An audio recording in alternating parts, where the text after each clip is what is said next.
The people at Truck Stop then teamed up with the boy Mark the Mentor. Are you ready to take your trucking business to the next level?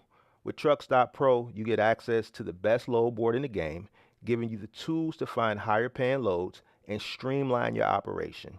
And right now, you can try the Pro plan free for 30 days, a $159 value. Click the link in the description to claim your free Pro plan and start making smarter moves for your trucking business today. Warning: the following content contains strong language and may not be suitable for children. This content is primarily for adults, as this is a trucking channel and truckers have filthy mouths. Please don't tweak if I say. Viewer discretion is advised.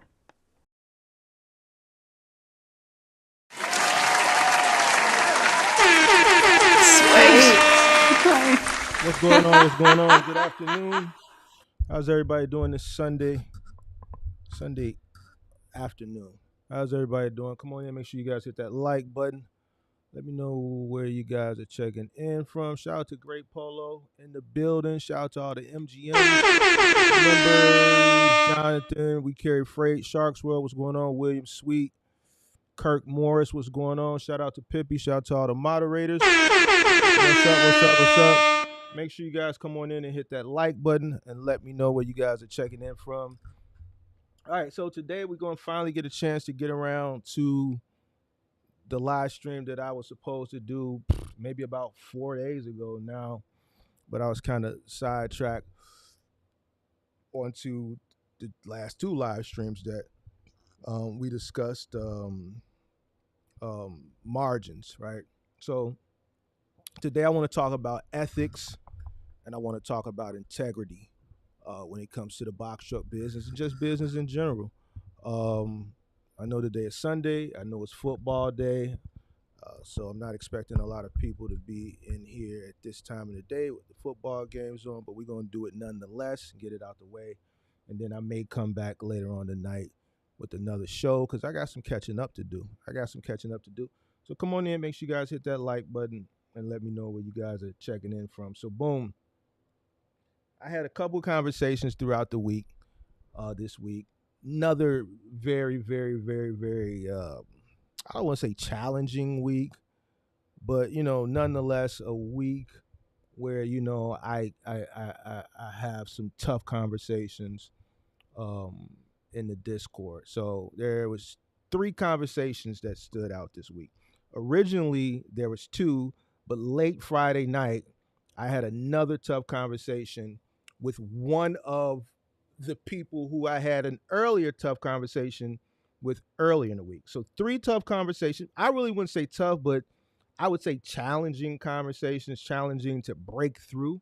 So three challenging conversations amongst two different people. Now, the demographics of these two individuals are similar: young, under 25, budding entrepreneurs, uh, but they still are stuck in that hustle mentality.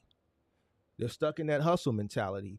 One has the aspirations to go forward and go about things the right way. One, not so much. And I'm going to get specific on uh, the two and the conversations, but I have some bullet points that I want to touch, and then as I get to the bullet points that uh, you may see me straying off into the conversations that I had and expounding on what led me to talk about ethics and integrity anyway, because it's something that I see a lot of new entrepreneurs aren't, they're just not focusing on that. And that's why I say it's imperative and it's important that if you're coming into business, there's a lot of things uh, in business that I feel like a person who wants to be a successful business owner, they have to educate themselves on. And one is business ethics. Right now, as a seasoned entrepreneur and also a person who has higher education in degree in business, I had to take a course in business ethics. Right, so I understand business ethics from a hand-on perspective and from a book perspective because I took business ethics in college. All right, so it's important. Business ethics is important. You know what I'm saying? The way you ethically treat your employees as well as your customers will ultimately, it's one of the main determining factors of how successful your business is going to go. And if you just lack integrity, you know, like a person who lacks integrity is a person who's not going to be in business for a very, very, very long time.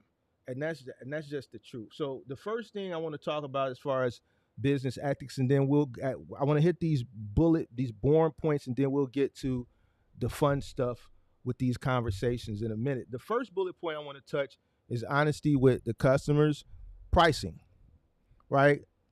Price gouging, just trickery when you're talking to the customer, not having set pricing and inflated prices, especially like in the moving business, like that, those upsells. Once you get people's stuff on the truck and then you upsell them for long carries, you upsell them for third floors. You tell them one thing on the phone, and then when you get there, you see the job is a little bit more difficult. But whose fault is that? Whose fault is when you spoke to a customer for a delivery or let's say for a move and you were vetting that job out, right? You didn't ask the proper questions. So now you get to the job and you see the job is a little bit more difficult than what you expected. Now, after already coming to terms with your customer, you want to up the price. Now, some situations that it may be warranted, but then a lot of situations it isn't. So who's to blame for you not vetting out the job correctly? In most cases, it's going to fall back on you, right? So if you are booking, let's say a move, we'll use moving, for instance, and you're moving someone who doesn't have an alleyway. They live on a one-way street that's, a highly populated street where there's mostly apartment buildings, 3 stories, courtyard buildings, which means there's a lot of tenants, which means there's a lot of cars in a society today where a lot of people work from home. So even in the middle of the day, today, there's no parking. 15 years ago, you can pull up to do a delivery or a move on a city block in the middle of the day, and the block would be empty because we were in a time frame where people drove to work. Now we're in a time frame where people work from home, so cars don't move, but you have to make that move or delivery. All right. That may require you to park a half a block down the street. So now you have to charge a long carry fee. Now, if you warn the customer of said fees during the time of booking, then and you're forced to have to do a long carry, then that's one thing. But if you didn't warn the customer of potential long carry and a potential long carry fee at the time of booking, giving them a rate, is it ethical to do that when you arrive to the move? No. This is why you have to be upfront and give clear pricing. Because you can go in and do the job, and you can go back and forth with a customer for a situation that you may feel like you need to charge for, and whether the customer obliges and gives it to you or doesn't, and you complete the job, is that a customer that you think is going to patronize you again in the future? Probably not.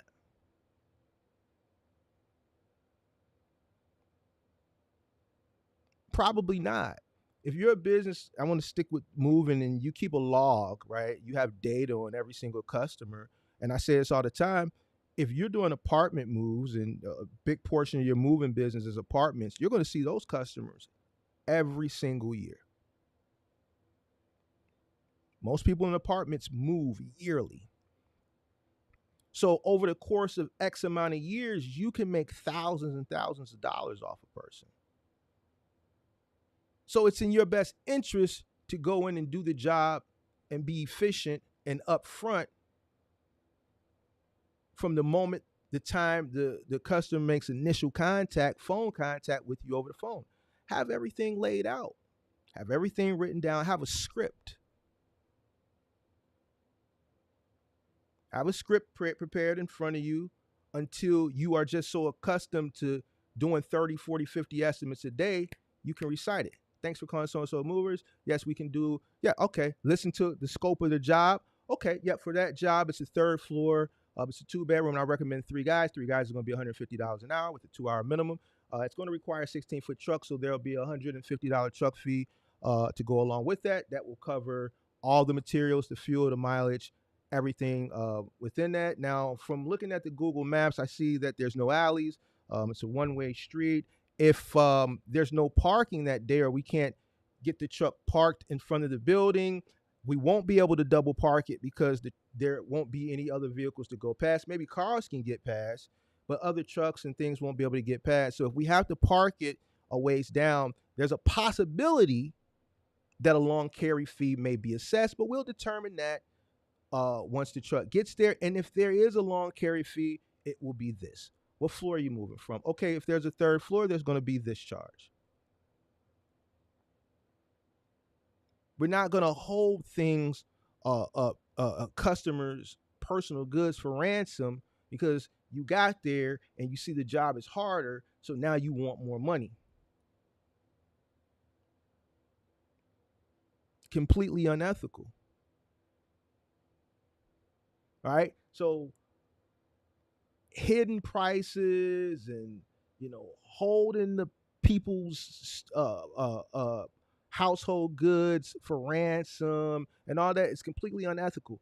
Lowballing quotes just to wean the person in, just so when you get there, you got all these hidden charges that you want to hit them with. Completely unethical. This is the stuff that you're going to get from experience. This isn't that Googleable shit. This is experience and higher education in business, and I'm giving this shit to you for the free ski. All right, so there's plenty of other examples that I can give you as far as pricing, as far as integrity and business ethics when it comes to pricing, but I think you guys get the point. Now, here is something that a lot of entrepreneurs struggle with. timelines.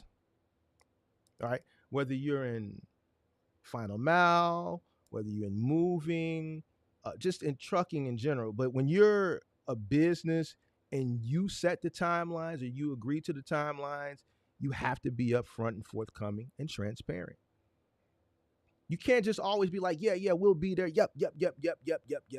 And not account for all the variables that affect when you'll arrive. Traffic, other stops, so on and so forth. A lot of people will appease their customer, whether it be a consumer, whether it be a broker, whether it be a 3PL, just so that they can book the job. And if you're appeasing them without taking account for the different variables of how you operate your business and other obstacle variables that, account for when you will or won't make it, then that's unethical. Time is one of the major things why a person or a customer or a consumer won't mess with you again. This is one of the main things when I'm educating people, when people come to me advice, especially for the move and even with the delivery when you're dealing directly with consumers, is how to structure their time. One of the main things I see a lot of people mistakes they make, they give customers exact times. Why do you do that? Why do you do that? Well, the customer said that they needed it. I don't care what the customer said. Well, they weren't going to book, so what?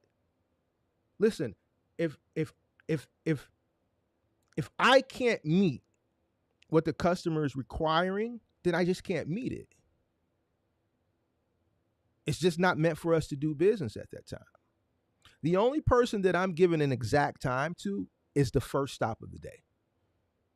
Because this is the only stop that I can almost, nothing is guaranteed, but a lot of the other variables that could come up when you're already out in motion throughout the day, I don't have to deal with those in the scheduling process with that first customer.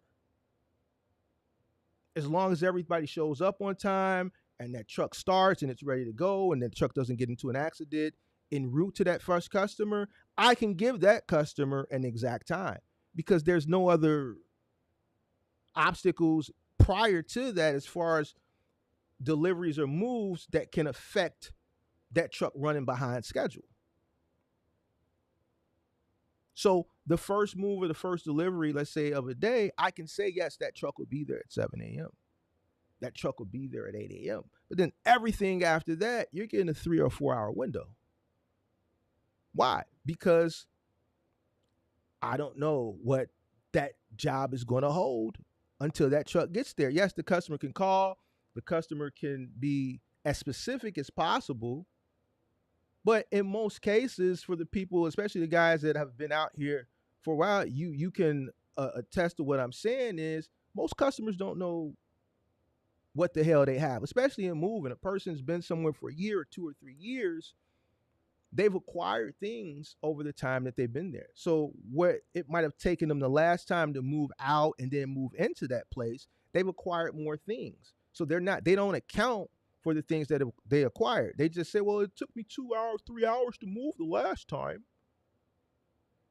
But they got a bunch more shit now.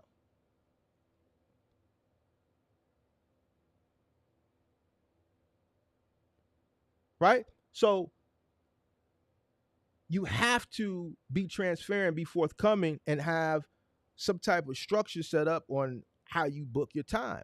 You have to have a window.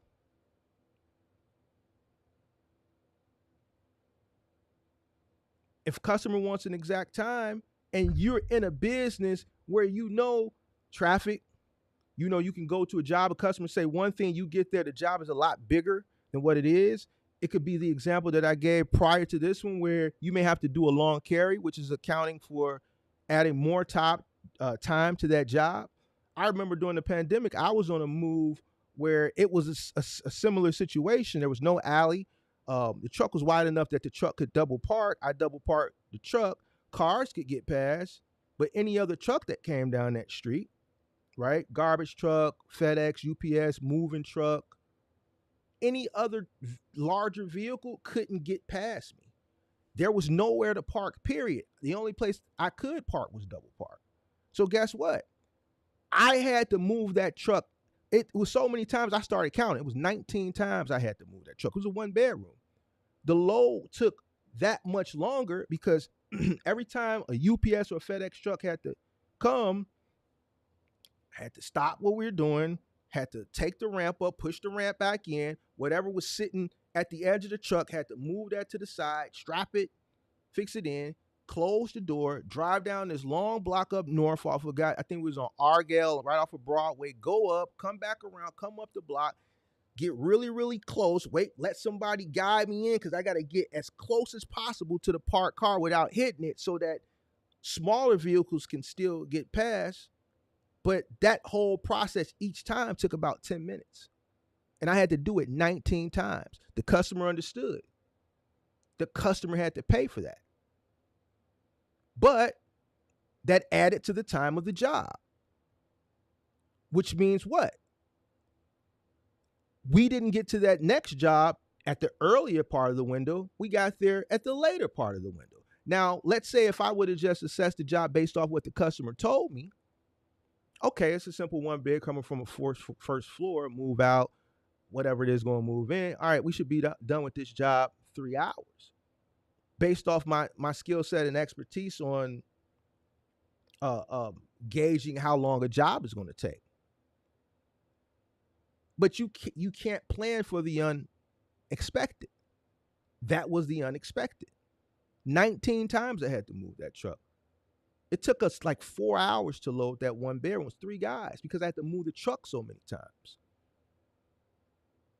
Now, if that second job would have been at 12 o'clock, we would have been 2.5, 3 hours late. And we know what customers do in today's times. I'm frozen. No, I'm not. We know what customers do in today's times. They run straight to Google. They run straight to Yelp. If they booked you on Thumbtack, the review. And we know that when they go do these reviews, they love to over exaggerate it. They make the shit seem worse than what it really was. And they don't tell, like they don't care what happened at the prior job. All they know is that you told them noon and you showed up at 3 o'clock. You came in there, you did your thing. They may say that, when they finally got here, they'll say something. Well, when they finally got here, they worked extremely hard. They were diligent. But was that because they knew they were late and they had a lot of making up to do? They say crazy shit like that. No, they work hard because that's what we do.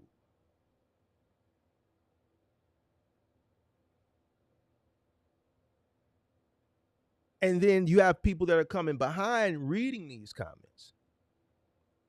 All right. So, you want to give people realistic times, right? You want to be, that plays a major part of your success going forward because you want this person to call you back. On the delivery scope, I think even on the delivery scope, it's even more crucial because you're dealing with multiple parties now. If you're dealing with a 3PL and a retailer, you got the retailer giving a time frame, the 3PL giving the retailer a time frame, the retailer giving a customer a time frame. So even though those windows are there already, you want to stick to those windows. If you're dealing directly, I should give a better example. If you're dealing directly with a shipper, right? Like I had a direct delivery contract with a powder coating company here. I never gave them direct times. I've always gave them windows. And with that company, because we were getting $100 a stop, the stops were spread out. So since it was mostly patio furniture, 9 to 5. The truck will pick the stuff up from 9 to 5. The stuff is outside anyway. I'm not going to put myself or my company in the trick bag with an exact time or a small window. Listen, the pickup is open from 9 to 5. The truck will be there sometime between 9 and 5 and pick up, or the truck will be there sometime between 9 and 5 to drop off. If you want it done, then this is what it is. If you can't accept that, then I understand. No problem. But I'm going to be transparent with you because I understand the obstacles and everything that happens out here on the road that could ultimately push the truck behind, especially when you're doing a multitude of stops. If you're doing something direct for your own business, you build a successful delivery business dealing directly with the consumers, same situation. You don't want to have a customer sitting waiting on you because you gave them an exact time and they're the 7th delivery. That means you had 6 other deliveries prior to them. And out of those 6 deliveries, 4 of them you were hit with obstacles that kept pushing you further behind. Anybody that's in the delivery business, it doesn't even matter. Well, we're more so on the big and bulky side and moving. You know that the later in the day it gets, you run behind, right? So with moving, first move goes well. If the first move gets behind or the second move gets behind, then obviously the second or the third move is going to obviously be behind. But as the day goes on, you get further and further behind, right? Because now you're dealing with a traffic element with rush hour. You're dealing with fatigue, which is slowing you down. So that's why I train people like on your last job of the day, when you get into those evening moves, you want to give a bigger window.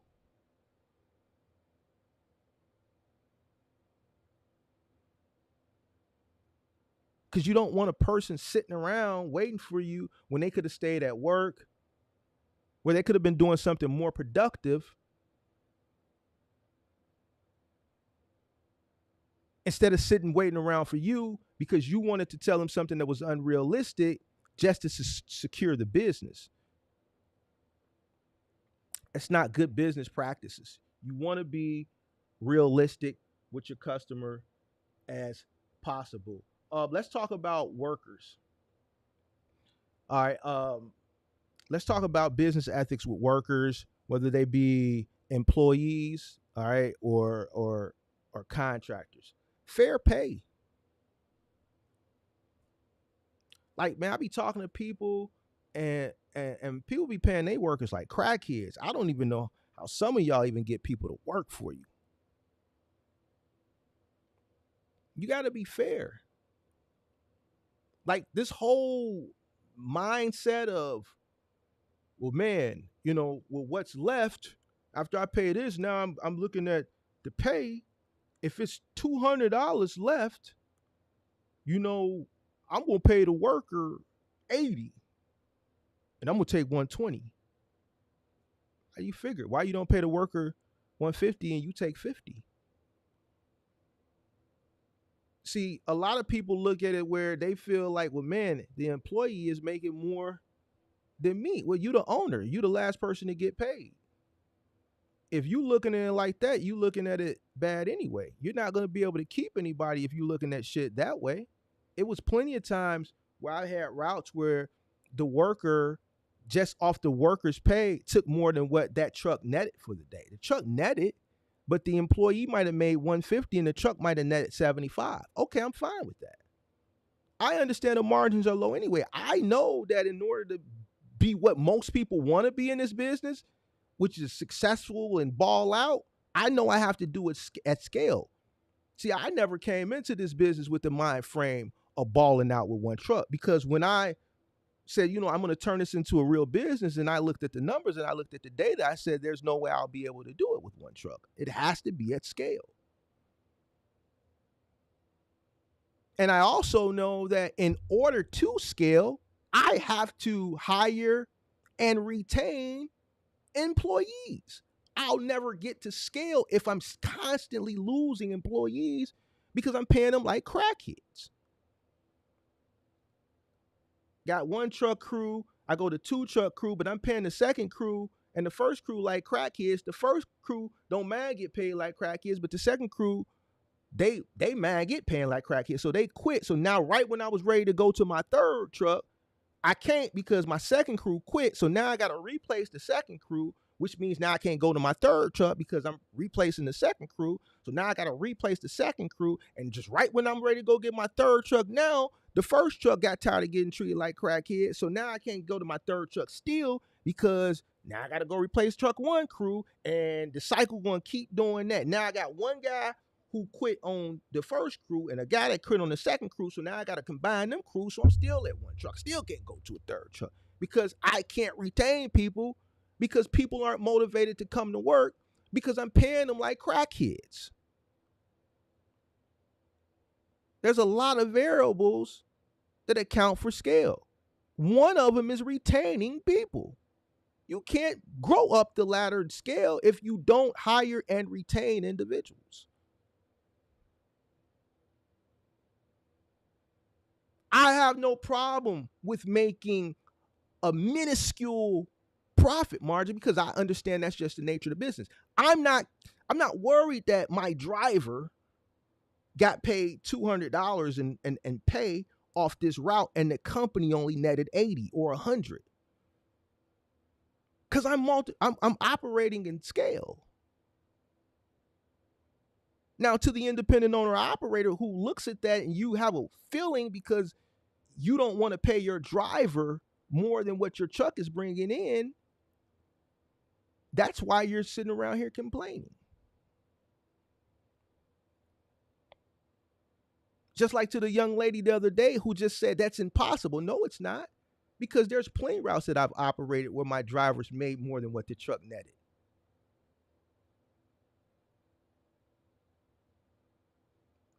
I was able to scale and afford myself a comfortable living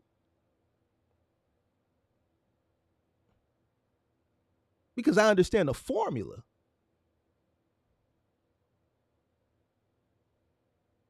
I'm not going to treat an individual and pay them less than what the job is worth or entails. One, I know in order for me to continue to make money off that truck, I have to keep them happy. Two, I've been out there. See, another thing is you got people that come up here, like 28-year-old just never wants to go in the truck, just hire drivers, never been out there to understand what the road entails. If it's moving, never did a move, don't know what it's like to get your hand crushed every single day. Don't know what it's like to have all that weight on your shoulders and your knees buckling. So it's easy to pay a person nothing because you ain't did it. Once you go out there and do it, your integrity won't even allow you to mistreat somebody like that. If you're a good person, because you've done it, you won't mistreat nobody.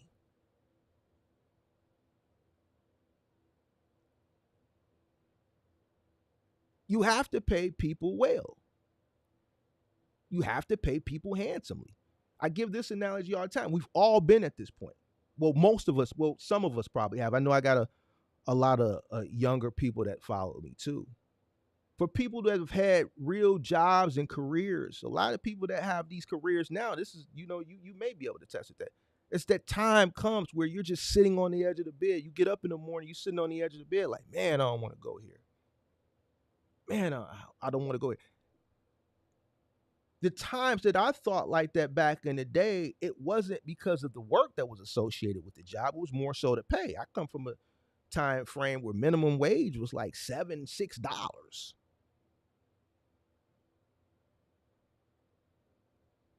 So it was more for the pay. Everything is about the money with me. See, a lot of these cats nowadays, y'all, I don't want to work for nobody. Listen, I will work for somebody as long as they paying that bag. Back in the day, I would have worked. Listen, there would be no Mark, the mentor, no moving company, no final mile company if somebody would have gave me an opportunity. All the jobs, the career jobs that I applied for back in the day, if somebody would have gave me an opportunity, I would have been 2/3 on the way to retirement. I never had plans of being an entrepreneur. God had the plan. That's why he didn't let anybody hire me. And I'm from a time frame where, you went to school, you got a career.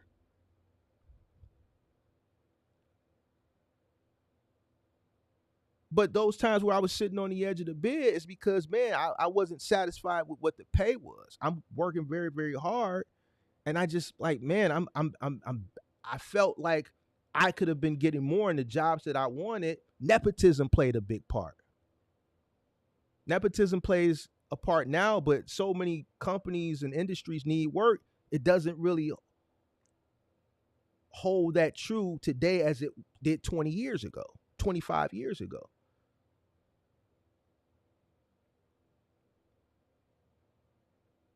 You don't want your employees sitting on the edge of the bed contemplating not showing up to work because you're paying them like a crackhead. You want the individuals motivated to come to work because you're paying them handsomely. See, there's a lot of things as an entrepreneur that you have to worry about. Like, your brain never stops working. If your brain at any point of the day is not thinking business, I don't really classify you as a real entrepreneur. I'm sorry. You get mad, get upset. A real entrepreneur is sitting at the dinner table thinking business. Is at church, praising the Lord, but at the end of the day, something with as far as your business flashes across your mind. Family vacation, you thinking about business. What's going on with the business back at home? Oh Lord, I hope my business is still there when I get back. I hope they running the business right. Oh God, I gotta do this, I gotta do. You always thinking right when you lay down. You're engaging in adult activities with your partner. You thinking about business.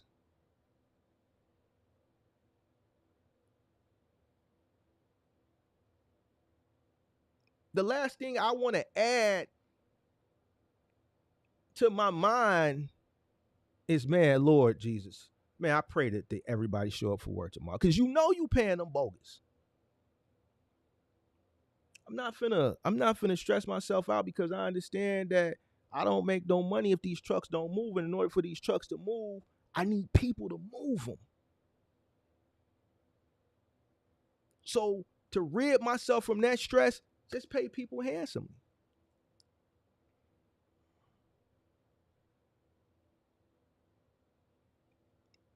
Safety. That keeping people safe all starts with training. A lot of people not training. I can revert back to the same individual, the 28-year-old guy, and a multitude of others that want to come up with their little $3,000, hire a driver, pay him like a crackhead, and smack them in the ass and kick them in the ass and send them along the way. All right, now go on out there, I'm gonna book these half-ass loads that I'm gonna be losing on because I don't know how much it costs me to operate my business, and I don't have no cash flow because I only have 4,000 coming in. I only have 4,000 to start with. So in about 2 weeks, you're not gonna have no job anyway, because after enterprise take this payment next week, and we get this load factor, I ain't realizing I'm gonna take a loss on that because I don't know my CPM, my operational costs. And then once I put fuel in the tank, you only got 2 weeks anyway, and then I'm gonna have to take the truck from you and take it back to enterprise because I'm gonna be fucked up and broke. You hire them, you smack them in the ass, you send them out. You don't train them. In order to train somebody, you have to go out there, know what the job entails, the train. There's people that I talk to every day. And every time I hear somebody say they put somebody in their truck, I always say, did you train them? No, well, they said they worked for this company and they've been driving 20 years, or they did 3PL. They worked for this company doing 3PL. That's fine. But did you train them? No, well, they said they worked for this company and they got experience. That's great. How do you know when they worked for that company it wasn't a jag-off? How do you know when they worked for this company they weren't good? Why do you want them bringing the bad habits that they learned from that company over to your company? Why aren't you setting the standards for your employees for your company? Do you have company standards? No, you don't. Because if you had company standards, you would train every new entrant that comes into your company on your company standards. Just to take someone in based off their resume is one thing. But just because they've been doing this or they did it for someone else doesn't mean they're good.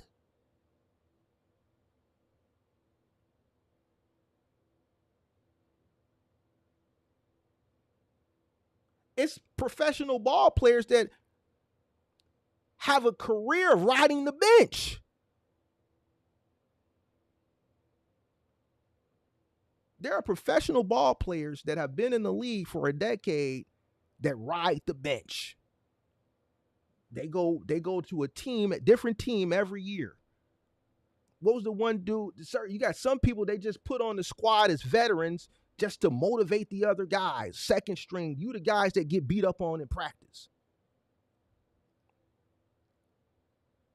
Why do I want to listen? I gave this example before. Target and Walmart, same idea, big box retail. You manage a Target or you manage a Walmart, you leave that company, let's say, for good reasons, which gives you the opportunity to go work at the other company. Yes, they will be intrigued on your resume because you're coming from their competitor. So you understand the scope of the work.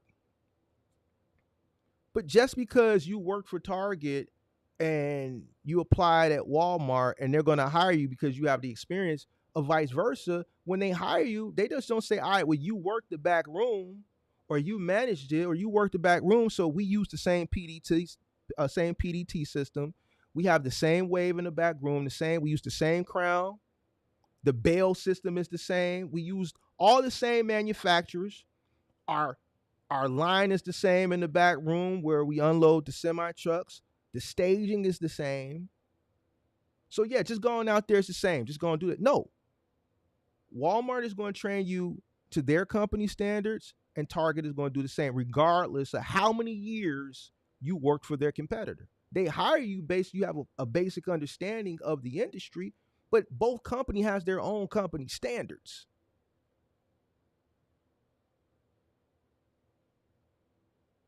We're not going to put you out on the floor. We're not going to put you in the back room. We're not going to have you do anything in this company without our company training, period.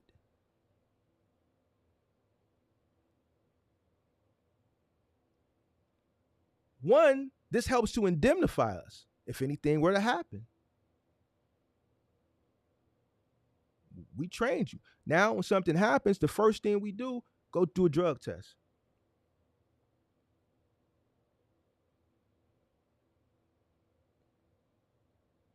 You got people that done fell in compactors, people that's done ripped their goddamn arm off in the bail system. Like, if y'all never worked at a Walmart or a Target, I have. The compactor, like, you can get in the thing. Well, if you get in the thing and somebody don't know you in there and push the button, now you push and now you squash like a goddamn pancake.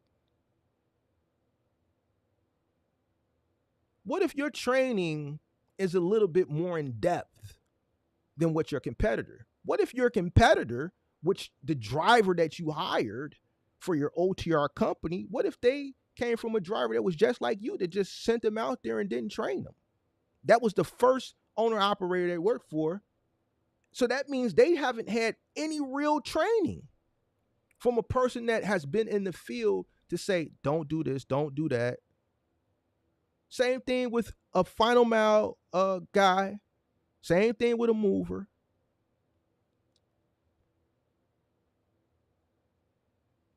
Listen, don't, you kind of hard on the brakes, man. Ease up on the brakes. Don't harsh brake. The system is going to let me know if you're harsh braking, but I'm letting you know now. Just be patient on it. Be patient. Be patient on the acceleration. Man, why you in the left lane? That's the passing lane. You know how many people I see out on the road driving trucks don't even know that they're not supposed to drive in the passing lane? They just driving for miles and miles in the goddamn passing lane. You way out in the middle of nowhere on a 2-lane highway. and the goddamn box truck just driving in the passing lane like everything is fine because they don't know that that's the passing lane, and once they pass, they're supposed to merge back over. There's no barrier to entry. Some of y'all probably don't even know that. But how would you know that that person would know that if you never went out in the field to survey them?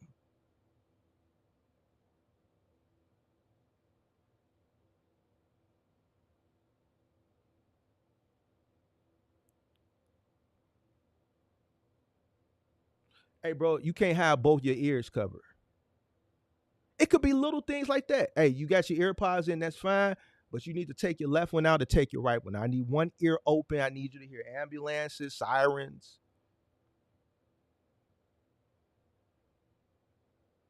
Man, I don't like the way you handling my lift gate. Finesse my lift gate a little bit better.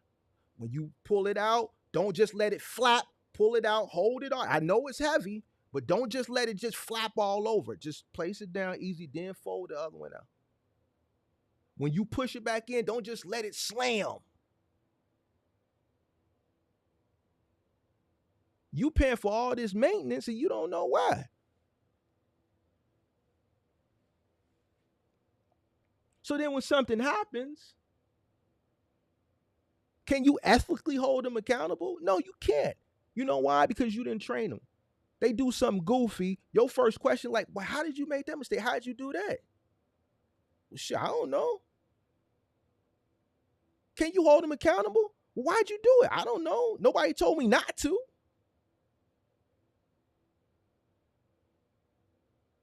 And then what you gonna say? I didn't because I didn't train them.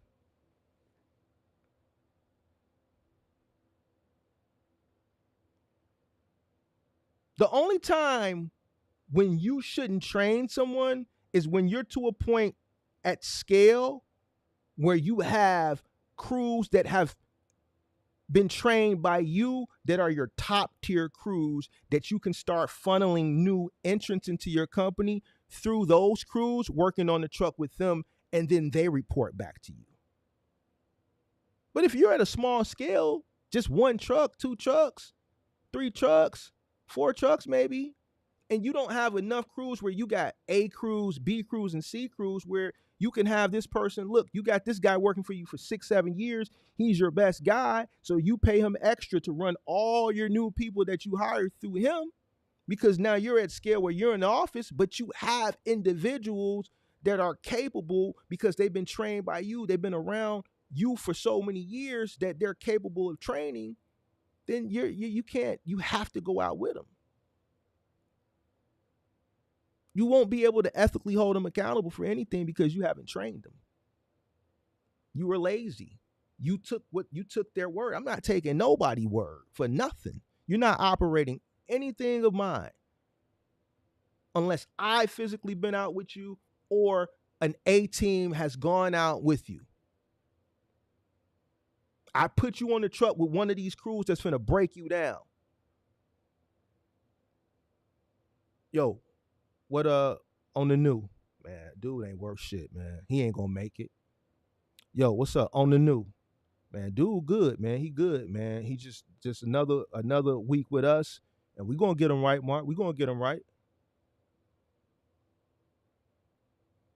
If you not to that point where you ain't at scale and you have teams that are certified to train under your company standards because they have the tenure with you and they were trained by you, then you need to be on that truck training.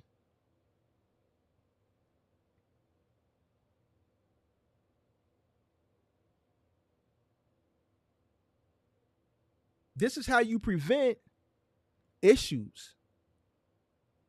This is how you prevent accidents. This is how you prevent costly maintenance because you haven't visually seen how a person is going to operate your equipment.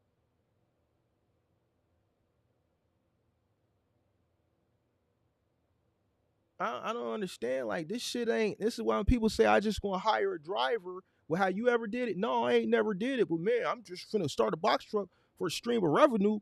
my favorite box truck content creators say all I gotta do is rent a truck for $3,000 and then just hire a driver and pay him like a crackhead and just kick him in his ass and send him on out there in the world.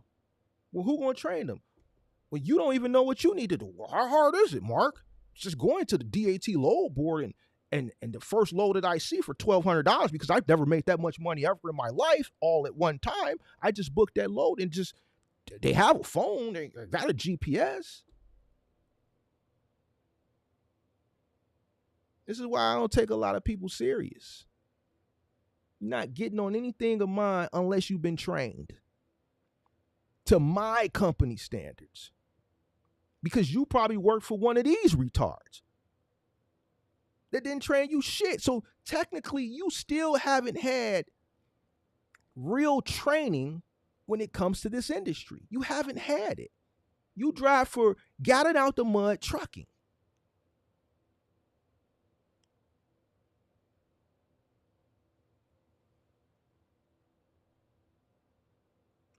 I had these 3 conversations this week.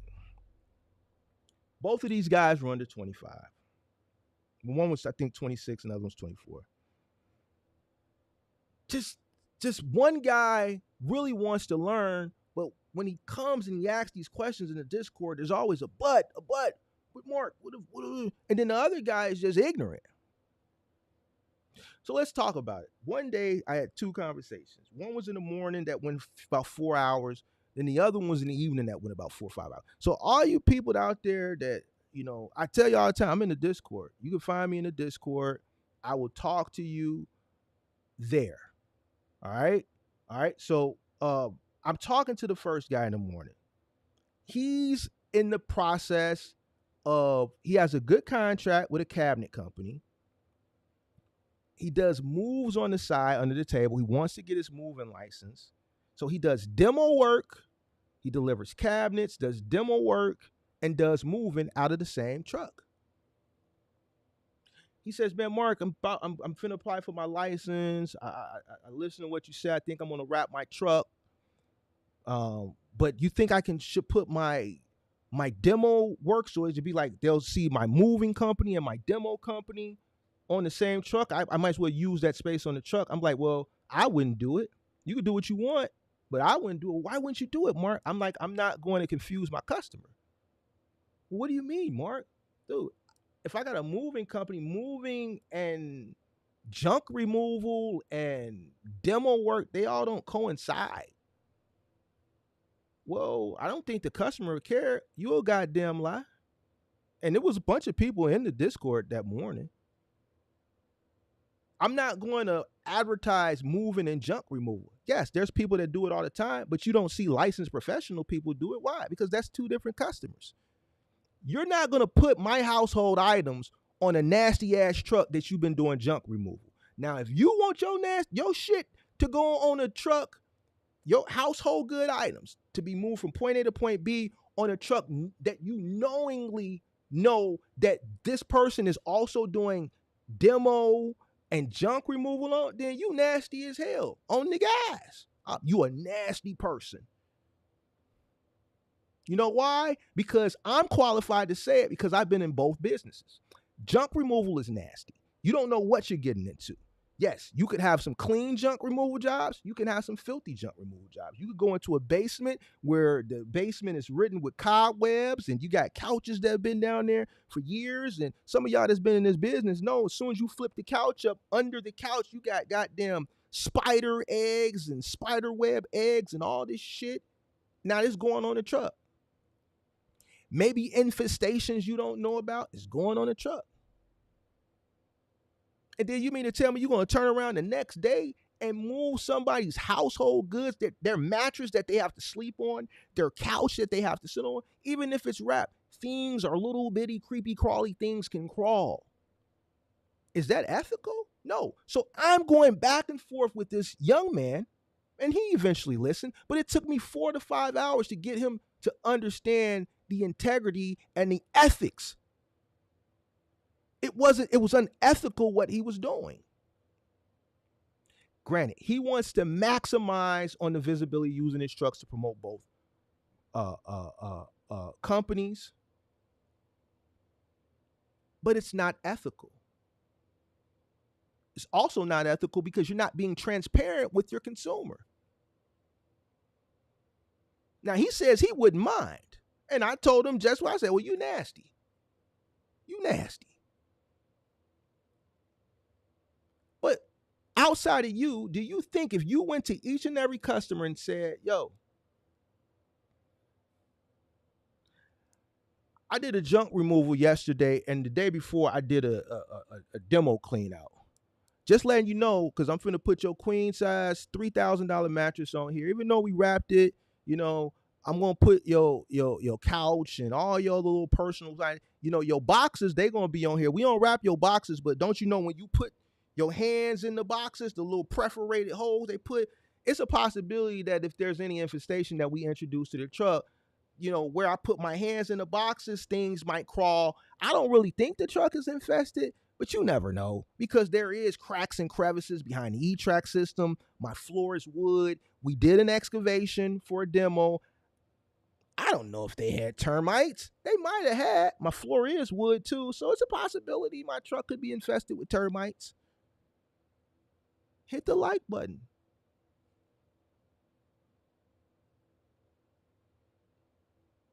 Is it unethical to cross those two industries? Absolutely. Do people do it? Absolutely. Does it make it right? Of course not.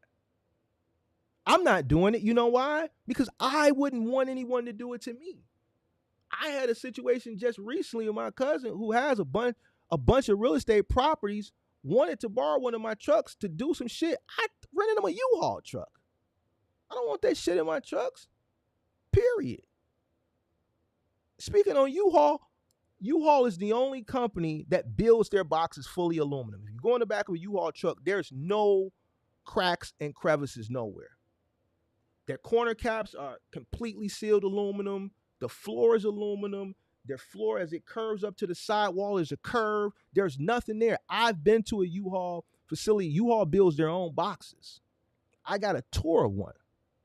You know why the reason why U-Haul builds their boxes aluminum and they don't do wood? Because they know their major customer is household good. They don't do commercial rentals. Their price point is not set up for commercial rentals. They don't want commercial rentals. But they know from time to time, people that do full gut clean outs, your hood people that do clean outs and junk removal, and they rent a U-Haul and then take the shit to the dump and they do a little splish splash clean out on the inside. This is why they do that. Because it's easier to power wash and prevent infestations when the box is all aluminum versus having wood components like most of the box builders like Morgan that build boxes on the back of the chassis of box trucks do. Most of the floors are wood.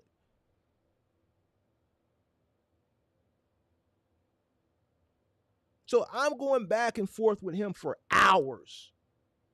And he's just, but what, man? But when I get home, I take a broom mark. I care about my customers, and we're cool. He's a good guy. I got another story about him that we had late Friday night.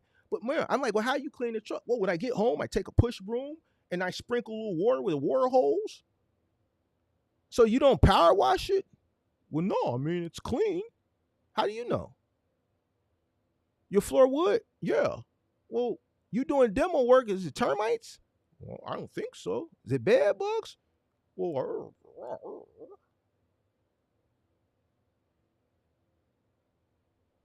it's not ethical. So, okay, boom. You want to open your truck up to a multitude of lanes because you don't want to leave no money on the table, but is that fair to the consumer? Is that fair to your customer? Hit the like button. I don't think it's fair. You know why a person is not going to be transparent and let a person know that they're doing a multitude of different things in the back of that box? It's because most people, if you told them that, they wouldn't book your services for household goods moving. I believe a truck that does junk removal can do junk removal. They can do demo, excavating. All that shit counts because it's all nasty. You don't have to clean. You just throw that nasty ass shit on the back of there day in and day out, and you don't have to worry about it because that's a nasty thing. Me personally, I say go get a dump trailer. But to put some shit that people gonna lay their head on in the same shit that you doing nasty ass shit, I'm totally against it. It's completely unethical.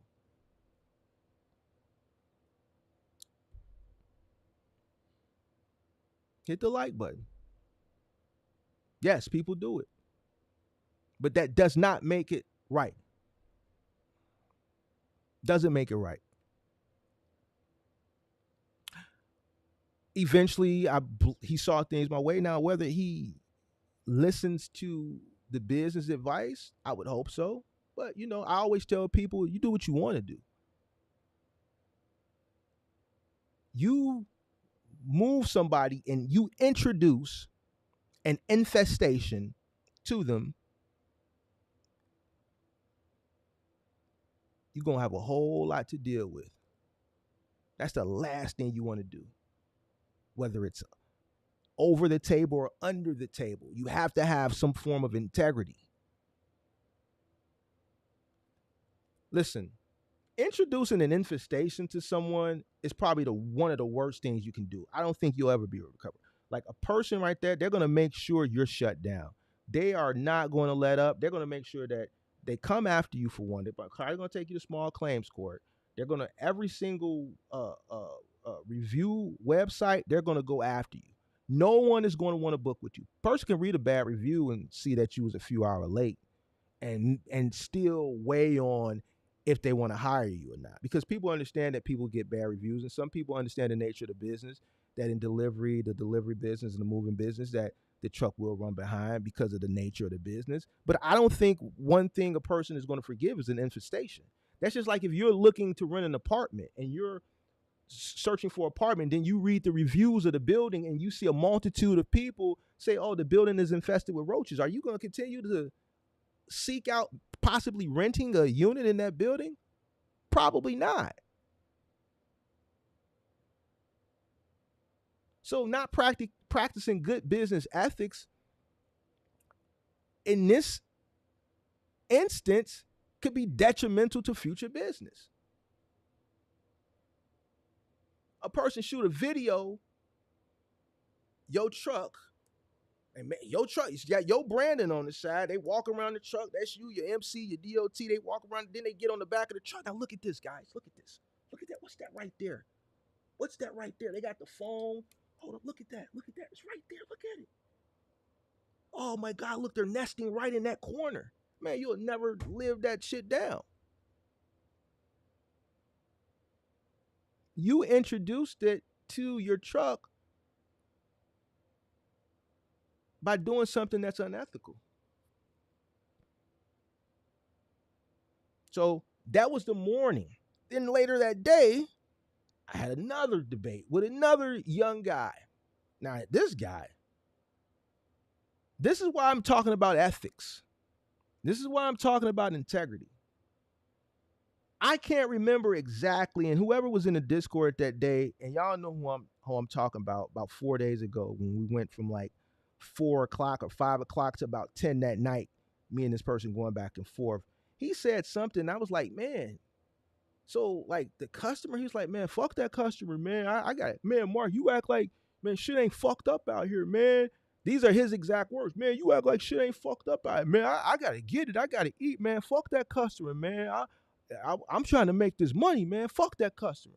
I can't remember what I told him he was wrong, what was unethical. Anybody that was in the Discord that day, if you could put it in the chat. But I do remember what he said. He said, fuck that customer.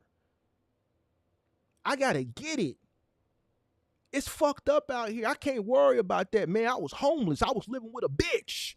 This is what he said. Excuse my language. He said I was living with a bitch. I was fucked up. I got to get it. I'm like, dude, what does that got to do with having good ethics, morals, integrity? Man, fuck that. I got to get it, man. It's fucked up, man. If this shit don't work, then, man, I'm down on my dick. Excuse my language. This is his words. I'm down on my dick, man. This is my last hope. fuck, I can't think about how that customer, fuck that customer, man. This shit gotta get in.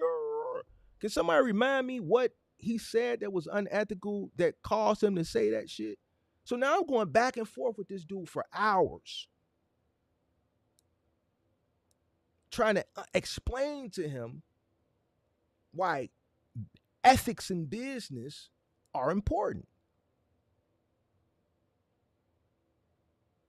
Why you should have integrity.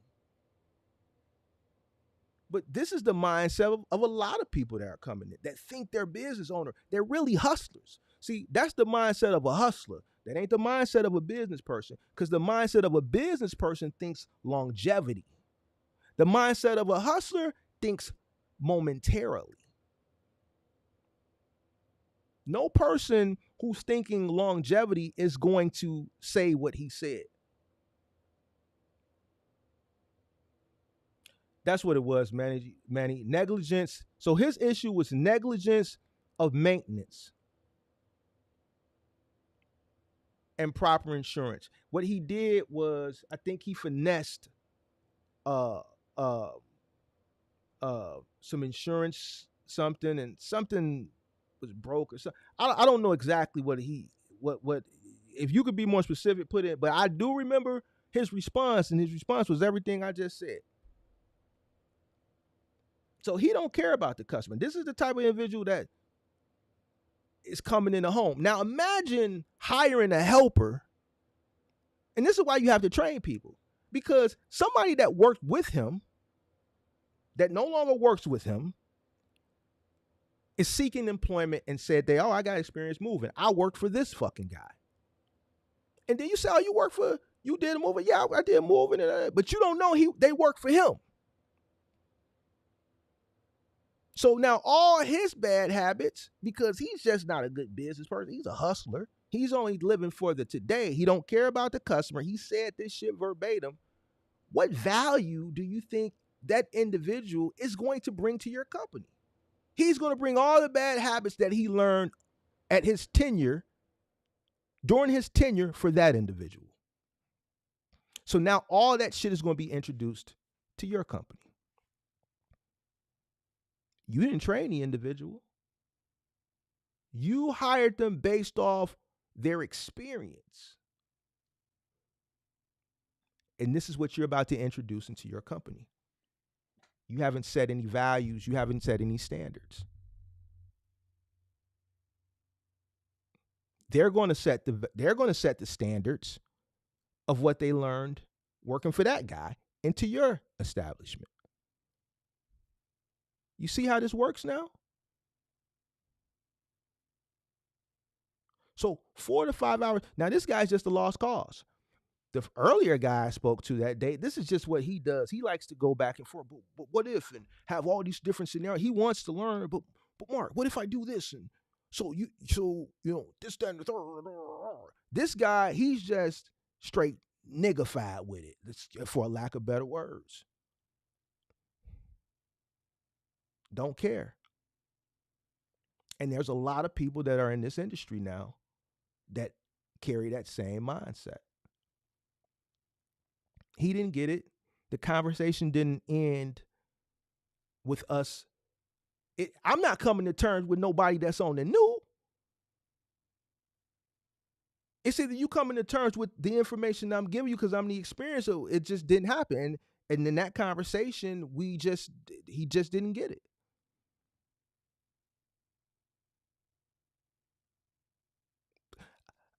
Friday night, I was in the Discord late.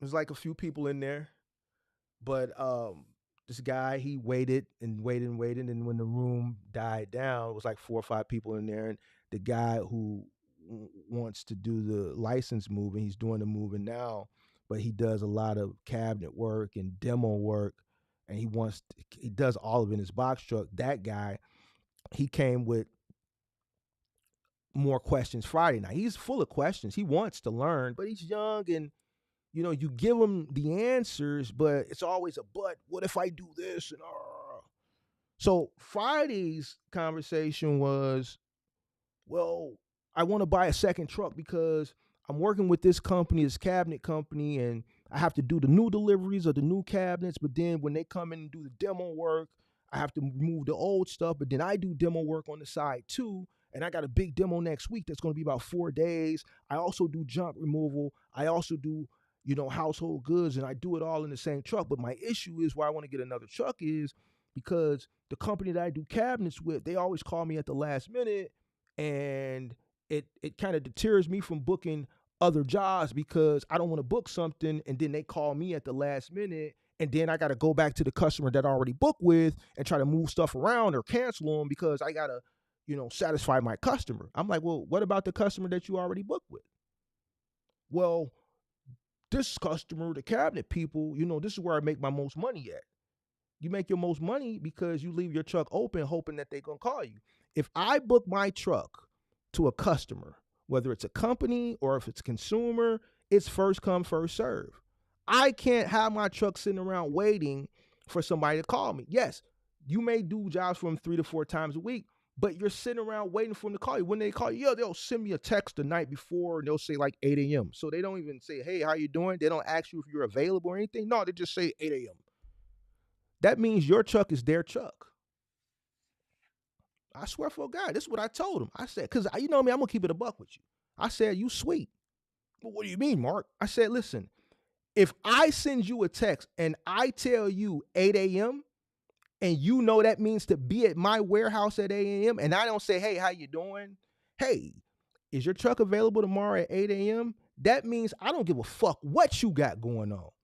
I know at this point, I tell you something, you do it. Your truck, that's my truck. We sharing that bitch. That's our truck.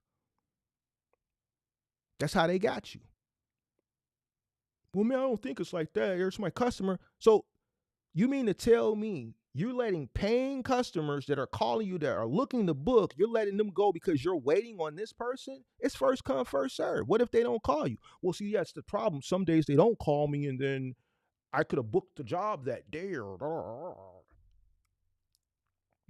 But for the situation where he's like, man, I get a job, I already got a job booking. When they call me, now I got to call the customer that's booked and move them and cancel. That's unethical. If you already have a customer booked, then your allegiance, your loyalty is the customer that you already have booked. You have to make accommodations for the person who's coming on the back end. You don't accommodate the person who's coming on the back end. You accommodate the person who's already in your books. Well, Mark, I don't know if I'm going to ever see this customer again. These people call me every day. Listen, if they're not giving you a schedule, and I understand the nature of their business is last minute, but at the end of the day, your truck has to make money. You can't keep holding your truck waiting for them to call. Look how much money you're missing out on. Well, I don't want to lose them. Well, that's a possibility that they may go on, but like, they're running your truck. Nobody's supposed to run your equipment. For them to text you 8 a.m., have you talked to them? Yes, I talked to them. But they just don't seem to get it because they don't care, because you keep allowing them to run your truck. And then you're mistreating other people that are already on your books.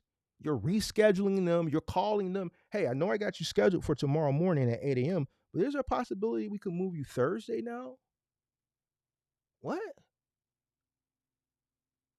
So you're going to accommodate the person who just sent you an 8 a.m. text and didn't even say, hey, how you doing?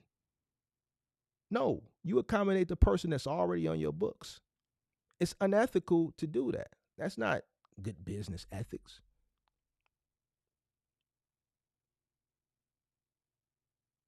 A person that's already on your book, and people do this too. This is common in this industry, especially in the moving industry. You could already have a job on your books, but if a bigger job comes and it pays more, people will leave the smaller job hanging when they didn't have shit. You didn't have shit. You didn't have a pot to piss in, nor a window to throw that shit out. Somebody called you with a little bitty job and you accepted it. Why? Because you didn't have shit anyway that day. So you thank God you accepted that job. But then somebody called you like, listen, I got a whole Walmart I need you to. We finna move this Walmart to that Walmart. Man, can you do it? Now you looking at the big bag. And I'm using this as an example, right? Because I want to exaggerate this.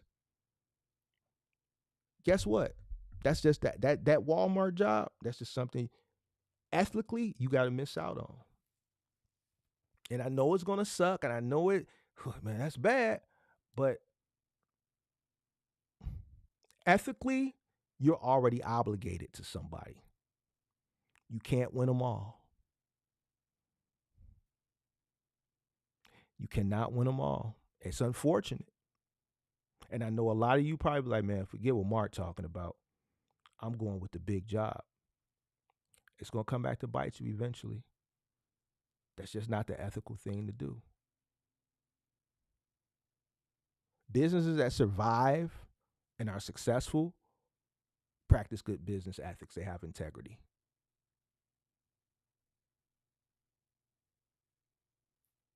Point blank, period. A customer that's on my docket already, a customer that's in my books, that's where my loyalty lies. That's who I accommodate. If someone else wants that time slot, then I'm going to see if there are other potential times that I could possibly do business with them. The time that you want, unfortunately, we're completely booked at that time. Can we do it the day before? Can we do it the day after? Are there other times that we could possibly do this, that you may have availability to do this? If yes, then great. If no, then unfortunately we cannot do business because we already have something on the books. Even if that job is paying less, the last thing I'm going to go do is leave a person hanging at the last minute the night before when they've already prepared, because somebody who waited to the last minute, whether they did it, ignorantly or just, negligently or not, I'm not going to leave that customer that took the time to book ahead of time and leave them hanging. Just not going to do it for somebody that's calling me last minute, even if it's paying more. That's just the nature of the business. I'm going to always practice good business ethics. Period. It's important that you know what good business ethics and what business ethics are. A lot of people that are owner operators, hit the like button. See, I be cooking and y'all don't be hitting that like button. A lot of people that are owner operators, that are new business entrants, that deal with brokers or 3PLs, y'all get taken advantage of. Y'all are victims of unethical practices, and you don't know it because you don't have an understanding what business ethics are, because you haven't educated yourself. And I'm not talking about the rates. Rates aren't ethical or unethical. That's just supply and demand. There's other situations that I see where people are taken advantage of from unethical business practices, but the individuals, the owner operators, the small business owners don't know because they don't understand business, because they haven't taken the time to educate themselves. That's why when I be listening to some of this shit that y'all be listening to on the internet, I just be like, man, y'all, a lot of these guys are lost. I see why so many people get lost, because they get misinformed and they get misled.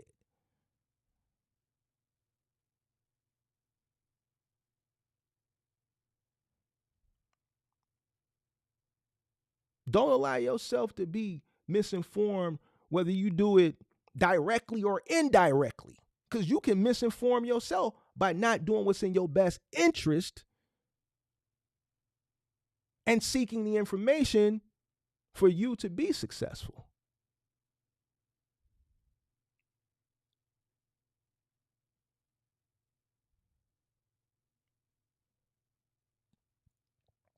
You could be running a 3PL, and this has happened to me. We've talked about this on this channel. The person, one of the people who was a victim of the 3PL that did it to me, came on the channel. You can get to a point where you become a master contractor and you have leverage. And guess what? When you become that leverage, when you become the leverage within the 3BL, you know what you also become? A target. Yes. Just because they allowed you to be a master contractor, you can come in there, you can name your price, and you can get a guarantee. That's great. That's a great accomplishment. That means you're at scale. That means you're somebody that's they deem as high regard. That's a person that they deem as responsible, who's reliable, that they can depend on. But that's temporarily. They're doing that at that particular time because they need you. But simultaneously, what you don't know that I do know, because I've been through it a couple of times, is the moment you use your leverage to lean on them to get that, simultaneously they're seeking to replace you and break you down. Not replace you with another master contractor, but break everything down with independent owner operators. And guess who they're doing it with? The people that are actively working for you that you're sending to that 3PL. They're vetting them out. They're soliciting them. And they're coaching them how to go about it. It's happened to me twice. It's completely unethical. But so many individuals are just not business savvy. They lack business acumen. They don't know it. We've talked about it.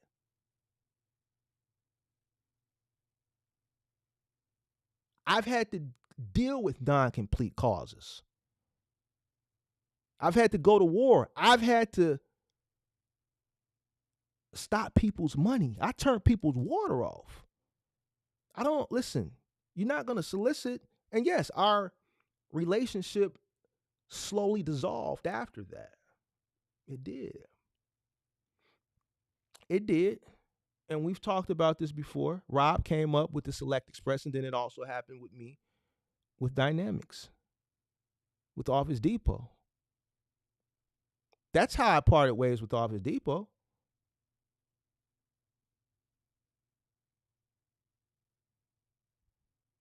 Yeah. But I had to cut that water off of the individual that thought he could work for me, got solicited, got coached to do me like that because they thought I didn't know any better. So guess what? Now ain't nobody gonna run the contract. You ain't gonna work. He's out the business. He's not even in the business. He didn't even last 6 months. Loans, everything done. I ran with the company another year, but the relationship with the branch manager, Chris Alvarez, at that time, it was just us yelling at each other all the time. Literally yelling at each other over the phone, yelling. We didn't have respect. He didn't have respect for me. I didn't have respect for him. The difference was he still needed me, but that whole year he was actively trying to replace me because now he doesn't like me because I'm smart. And we know most 3PL branch managers take advantage of independent owner operators for a multitude of reasons because they can.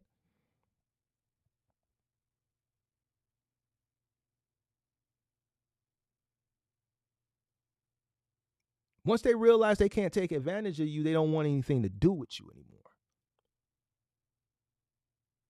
This is why it's important that you understand business. So people can't play with you.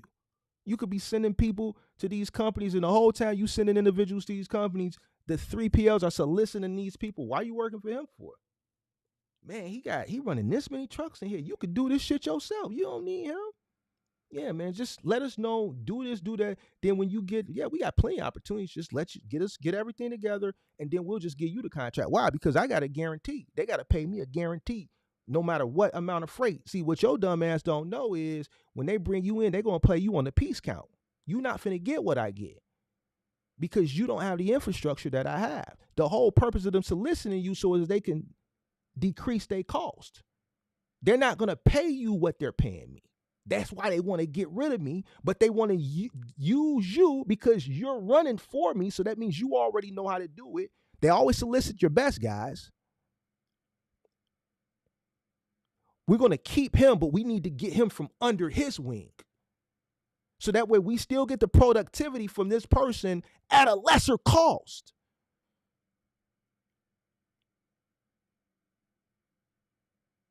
Completely unethical. In most of your contracts, a non-compete is already in place in your contract and you don't even know it because no one reads the contract.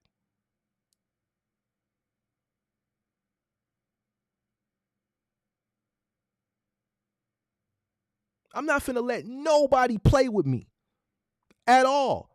Listen, and I take this shit serious. 5 years? Because I worked full time. Took me 5 years to get my degree. I worked full time. I had 2 full-time jobs in college. I'm not finna let nobody. I didn't have no financial aid. My OG worked hard, summer school, after school, to pay my way through college. I didn't go to a big university. I went to a local, smaller university, but she still paid my way through it. So the information that I did retain from those years, the information that I can apply to business, I'm going to apply it. And I'm not going to let anybody take advantage of it because you worked hard to get me through that so I can have the knowledge to know not to get played with. So even if I have to walk away, then so be it. But you want to know that I know that this is unethical and we can take it wherever we need to take it, which I know has got to go through arbitration because within the contract, I can't go directly and sue. We have to have a mediator go through arbitration.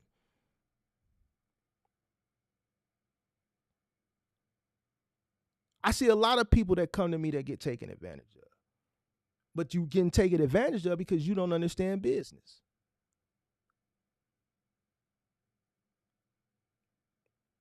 They thought they could play with me because I was young and I was black. The one black manager there called me off the record one night. I never forget. Her name was Rosalind. She said, man, they don't like you. She warned me that Chris Alvarez, they don't like you because you smart, you black, you got a lot of trucks, and they can't figure out how and why.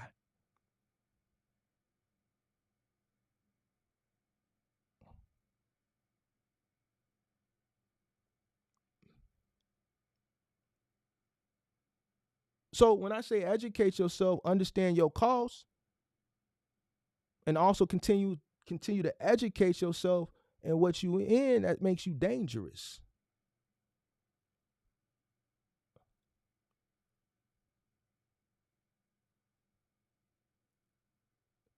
It makes you dangerous. When you book smart and street smart, oh, you a dangerous individual.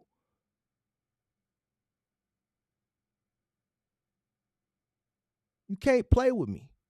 A lot of people lose money because they just don't know. What's strange to me is with all this free information,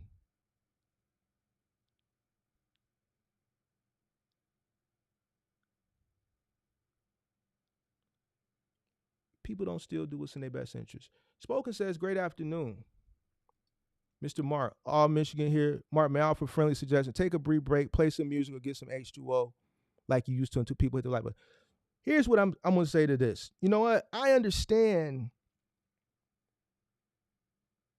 you're going to have people that aren't going to hit the like button because there's other content creators watching, right? They're taking the information so that they can present it. They're not going to hit the like button because they hate. You got people that come in here, right, that don't like me personally because I haven't did anything. They're not going to hit the like button, but they're going to come soak up this information because it's free.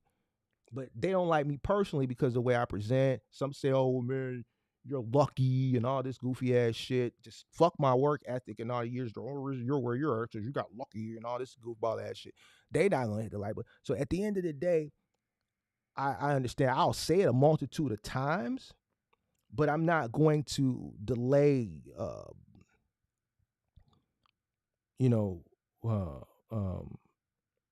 the show for, that. Like, I don't want to be on here like all that. Like the shit that I used to do, I'm not doing. That's why my live streams have gotten shorter. I'm only here for the people that want the information and that are going to apply it because, now that I have tenure on here, no matter if you get the information for a person to see it or not, 99% of them are not going to take the information and apply it. They'll sit here and listen to you, and they'll go do the complete opposite. And then they'll come crying to me, tears, real tears. And I'm not making this shit up, because there's people that be in the Discord that hear this shit. They go here, they cry real tears, not like little tears just rolling while they still talking. I'm talking about sucking up this. Man, I'm just, I don't know what to do with all that shit. Well, man, I talked to you. Why you didn't go? Well, Mark, why you gonna make fun of me on your stream? Why you'd have to tell where I came here? I was crying. But this is business, bro.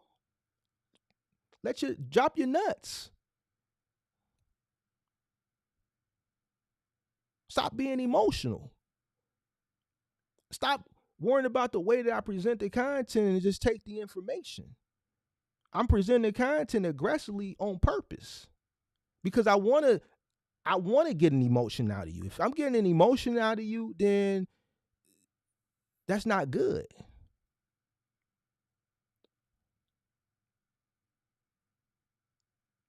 %99 of the people are not going to apply it, and this is proven. This is why a small fraction of people entering into this business succeed, and that's why the majority fail within the first year. Because they don't do they don't do what's in their best interest, and even when the information is being spoon fed to them, they still don't do it. Like, what I'm saying is I'm not pulling this shit out of my ass. The data is there. I've been on YouTube long enough now that I'm credible. People know he's credible. I don't like him, but he's credible. And I prey on that.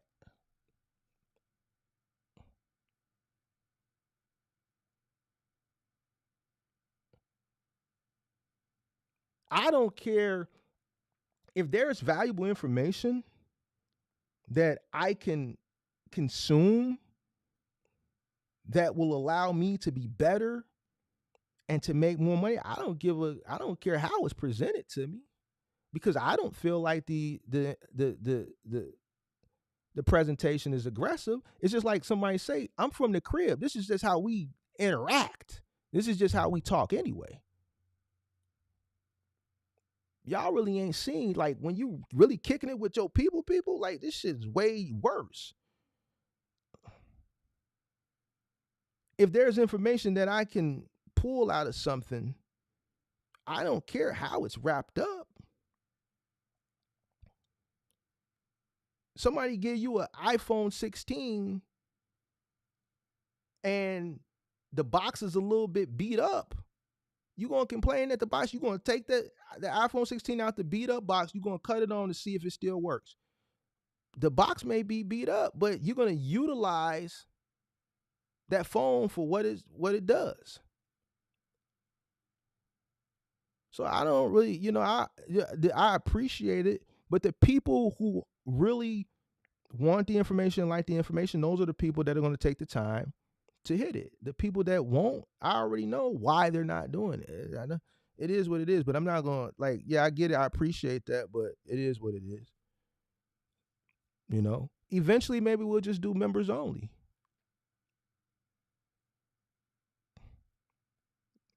So, yeah. Yep. But I appreciate you though. So yeah, that's now watch this. Hit the like button. Watch this. But yeah, I think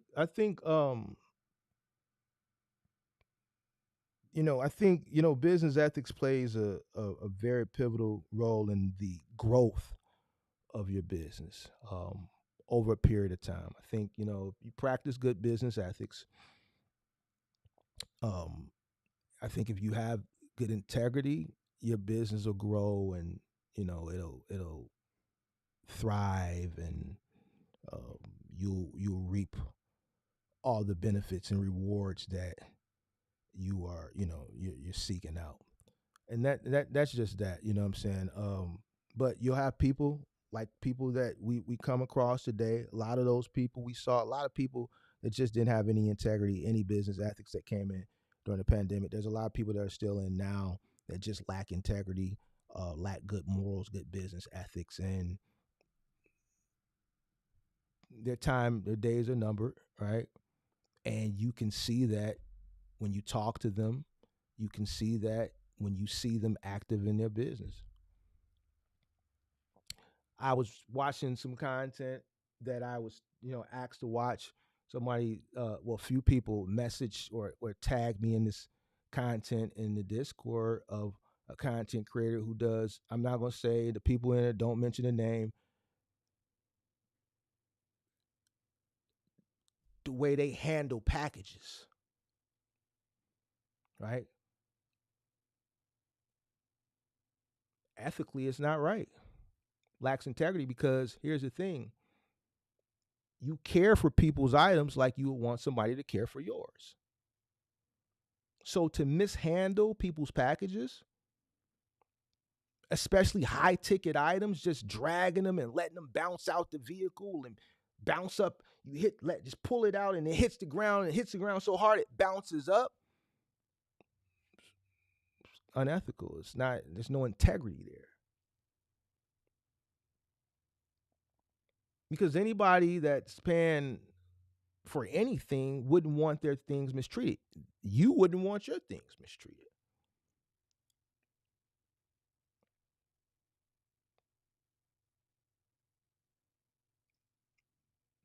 So even with content creators, you see uh, a lack of business ethics and integrity. Now that I do in the field content to show you guys the proper way to do things, the way you see me interact is the way I've always interacted.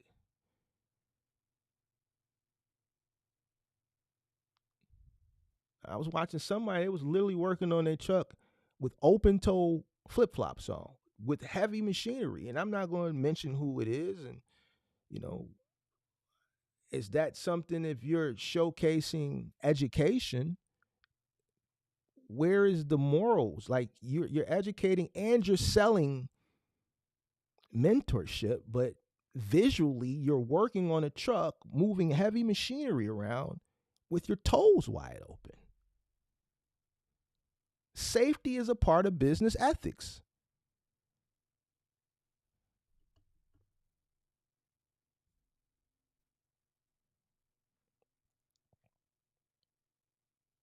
And people follow that stuff.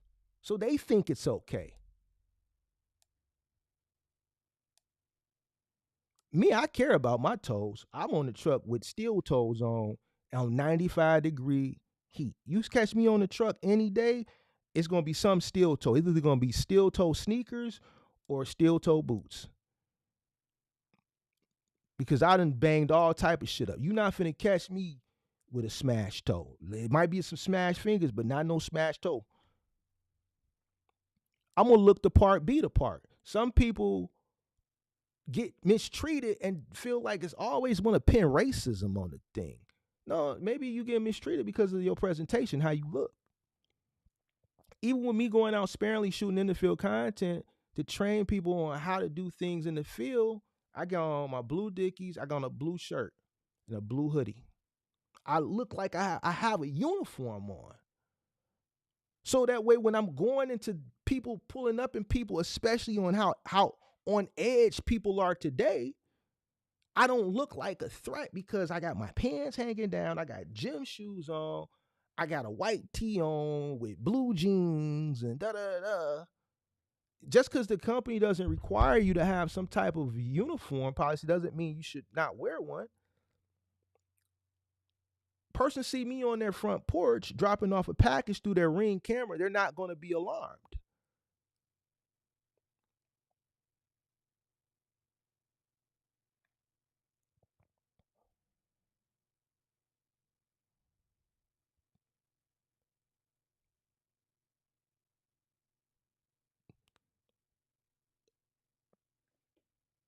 Like this shit ain't difficult, you know. So yeah, so today's lecture I think was very important. I understand that this is one of the boring things that a lot of people aren't really interested in, and the people who accept this information and apply it are going to be the people who continue to scale up. The people who think this information don't even understand what business ethics are going to be the people that continue to complain and struggle and say dumb shit about they're taking cheap freight and can't substantiate who they are.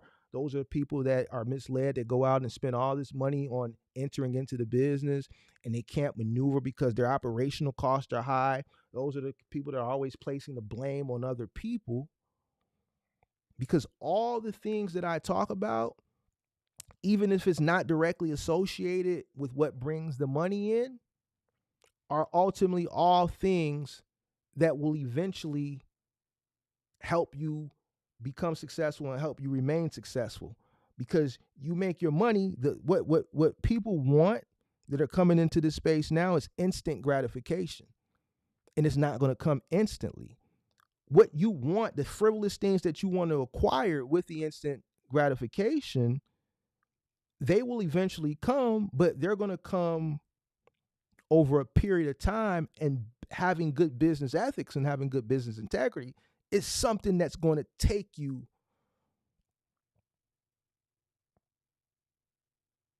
down the road and allow you to continue to stay in business and scale, because customers are returning and they're giving you marketing that you can't pay for, which is word of mouth, and your business will continue to grow because you're operating in good fashion with good business ethics, morals, and integrity.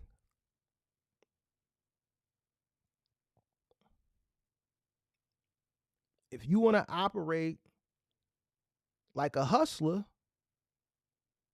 then what you classify as your business,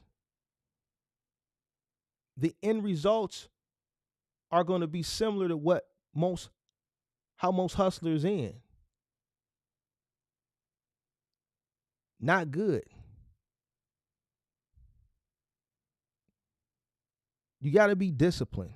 You got to treat people fairly. You got to treat consumers fairly. You got to treat partners fairly. Partners being 3PLs, brokers, so on and so forth. Employees.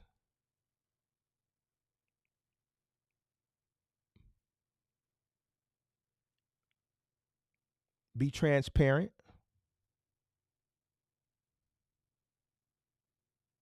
And that's it. All right.